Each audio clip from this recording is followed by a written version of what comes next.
Office কক্ষে বসে একজনের কাছ থেকে টাকা নিচ্ছেন, তারপর গুনে গুনে রাখছেন ড্রয়ারে। সেই ভিডিও সামাজিক যোগাযোগ মাধ্যমে ছড়িয়ে পড়তেই শুরু হয় তুমুল আলোচনা। অভিযোগ ওঠে সেবাগ্রহীতার কাছ থেকে ঘুষ নিয়েছেন এক ভূমি কর্মকর্তা।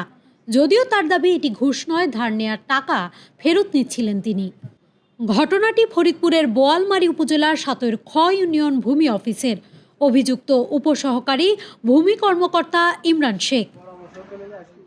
ভাইরাল হওয়া 2 মিনিট 22 সেকেন্ডের ভিডিওতে দেখা যায় তিনি অফিস কক্ষে বসে এক ব্যক্তির কাছ থেকে টাকা গ্রহণ করে গুনছেন। ভিডিওতে তাকে বলতে শোনা যায়, উনিও 40তম বিসিএস, আমিও 40তম বিসিএস।